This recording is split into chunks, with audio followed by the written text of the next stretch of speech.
We did it.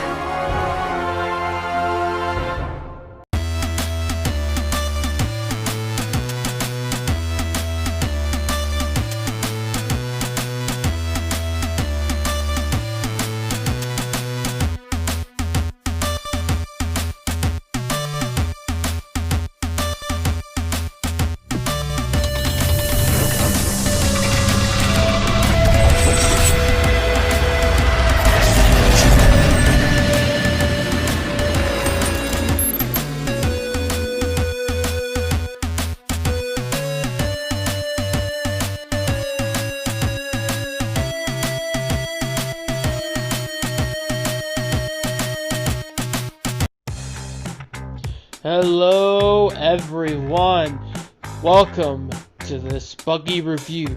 First off, I'd like to thank Orbital Bacon for that great Joker edit he made for me. He's a great guy. You should really check out his channel. He's been at it for 8 years in the game. 8 years, dude. He's crazy. He talks about all sorts of stuff, you know? He does, not only does he does amazing effects work, you know, he talks about all different comics, talks about wrestling, he does some streams every now and again. You know, you should go check him out, man. You'd enjoy it. Like, he's a real cool dude, real chill guy. You know, go on there and sub to the dude if you haven't already, man. But, yeah. We are going to be reviewing the second season of Harley Quinn. And if the intro enough didn't tell you, I am ecstatic with this new development in the Harley Quinn bit. You know, finally, it has gone mainstream. Lesbians! I mean, we are finally getting Harley and Ivy in the mainstream universe. I'm happy with this because I only want 2 characters to be in a relationship with Harley Quinn, and one is the goddamn Batman because it's the goddamn Batman, and then the other one is Poison Ivy. So yeah, I will take those 2 over Joker any day. But enough with that rambling. Enough with that tidbit. Harley Quinn Season 2.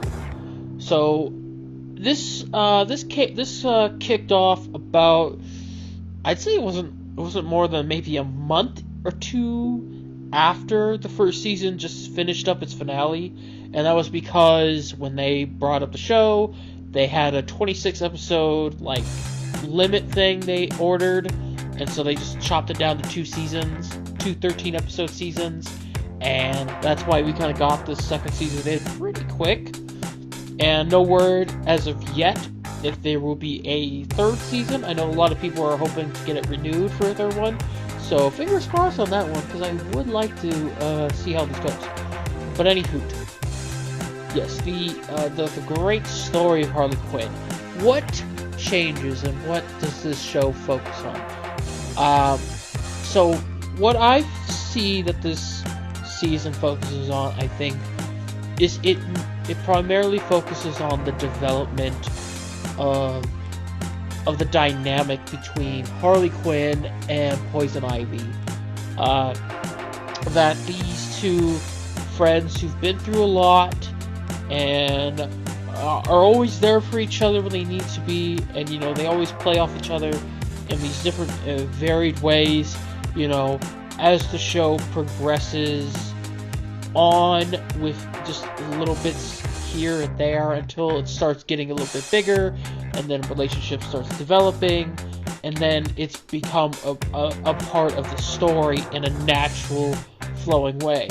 Because the first few episodes, I would say roughly till about, I think it was episode 9, roughly about episode 9 or so, we have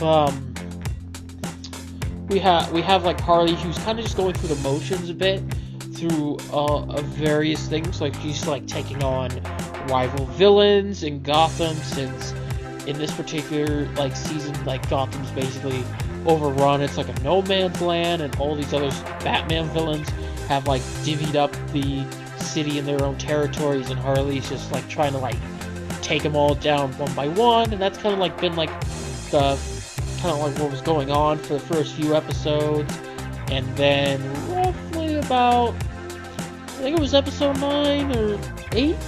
No, it was 9. I think it was 9. That finally the story of it changes a bit. You know, it then changes to the dynamic of Harley and Poison Ivy and how they go about in the show. I know it's not a great review there, but I'm gonna focus on the other characters for a minute. Now, the other characters we have are King Shark, Dr. Psycho, Clayface. Those are like the 3 main people of the crew. If anything, they do get a little bit extra fleshed out to some degree. I think King Shark probably gets the most, I think, in terms of...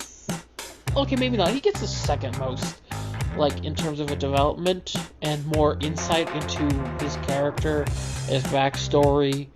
Like, we even get to see, like, his family and, like, a little bit of his past, and, just kind of how things are, at least in this variation of the DC universe.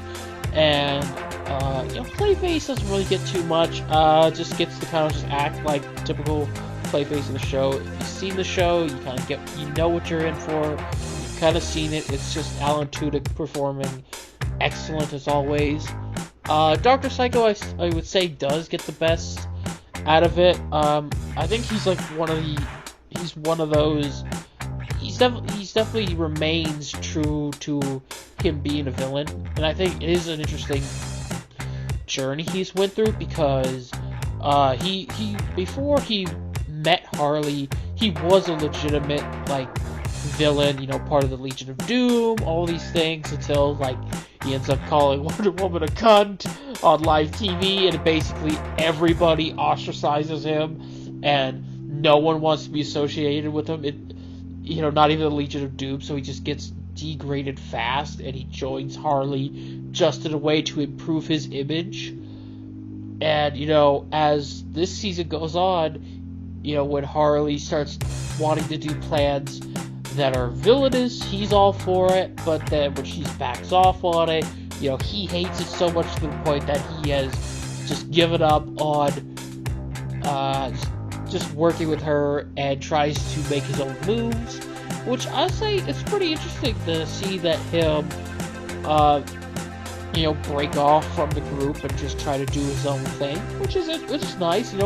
It all kind of comes full circle. It's like he takes his chance at, like, reclaiming his, like, former position. Like, he wants to be the top guy again, which was a nice little mini plot line that went around. Then we had, like, some other, like, mini little stories that were going on. We had, like, Commissioner Gordon, who was trying to go on with a world that didn't quite know if Batman was back or dead or not. You had Barbara Gordon pop up and becoming Batgirl for a little bit. You had Batman who actually show up and try to go through a recovery period, and a lot of this stuff, a lot of these, like, small pieces happening in the background while we have all this stuff happening with Harley and Ivy, I mean, to be honest, like, it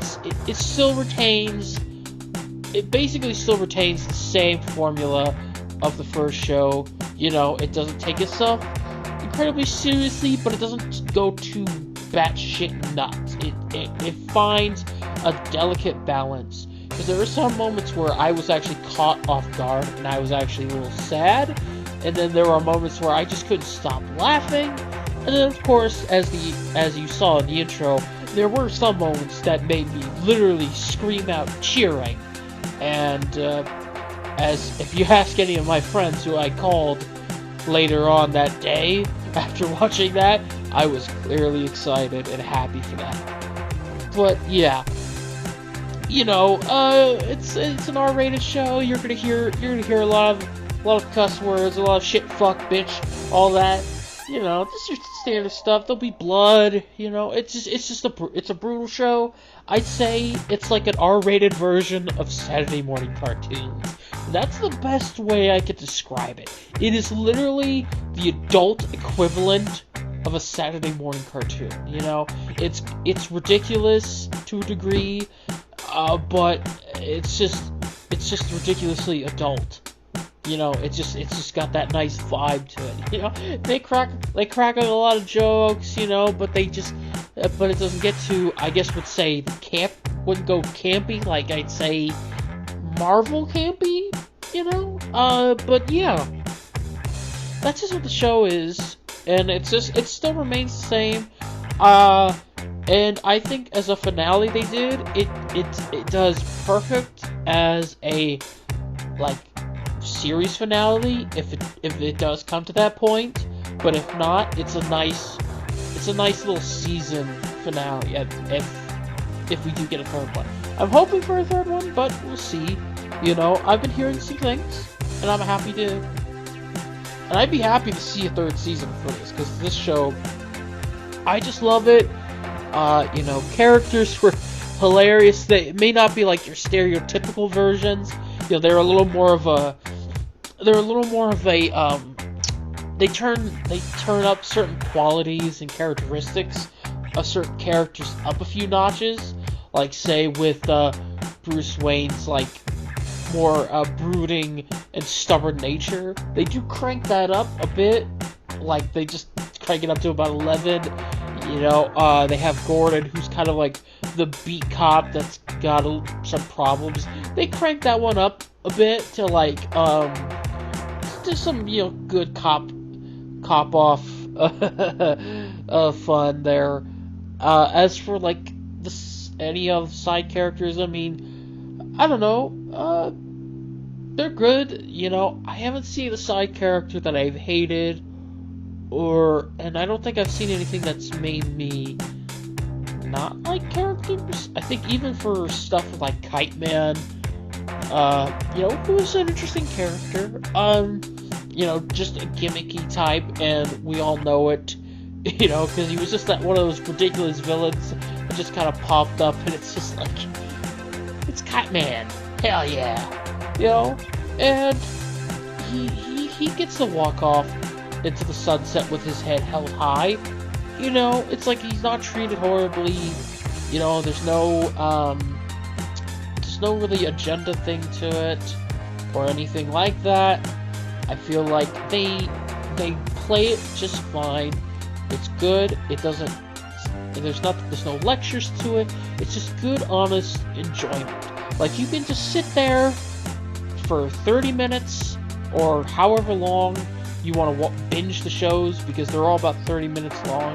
You know, you can just sit there, enjoy life, just escape off into the fantasy of it all, and just forget about all the troubles in the world, which is, I think, is a great thing to have nowadays, because there's just too much going on, and all this stuff going in with all of them trying to enter shows and try to, like, lecture you and give you crap and try to ruin the escapism. You know, because that's why we watch these shows, to escape into a world that just makes more sense, you know, and that's what I got out of Harley, you know. I mean, it's not, I mean, this isn't a great, I didn't really come up with good words for this, because I'm just kind of going at freeform in it, you know. It's not the best, but I don't know. It's just how I feel about the show, and maybe I can't articulate it in good words or in a very artistic fashion, but I can at least say that the show was good. It was enjoyable for me. Like, some might not like it, some may hate it. I don't know. Everybody has their different preferences. I'm fine with that. You do you, dude. You do you. So, and I would recommend the show for anybody who wants to watch some just like good stuff to just take your mind off of life for at least a couple hours, or at least half an hour a day, if you want to just like do it like that, you know.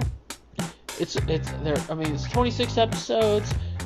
Pretty easy to get to find a way to go watch it, you know. But yeah, that's my review for Harley Quinn. I'd like to thank Orbital Bacon again for making that Joker edit for me. You know, go sub to his channel if you haven't already. 8 years on YouTube, dude. Man, I really want to make it that long. I hope I do. But yeah, go sub to him if you haven't already. What did you think of Harley Quinn Season 2? What are your thoughts on it? Have you watched it? If not, well, are you interested now? Also, what else would you like me to watch and review? You know, I'm deciding to just try to pick whatever I can. You know, games, movies, TV shows, what have you. You know, I'm not sure exactly what I'm doing with the channel as of yet, but I feel like doing some reviews, at least until I get a good idea of whatever I want to do, is a great idea. But yeah, leave it down in the comment section below what you would want to hear my thoughts on. You know? And as always, I enjoy your company. Thank you all for coming along, and I hope you all have a safe and great day. Goodbye.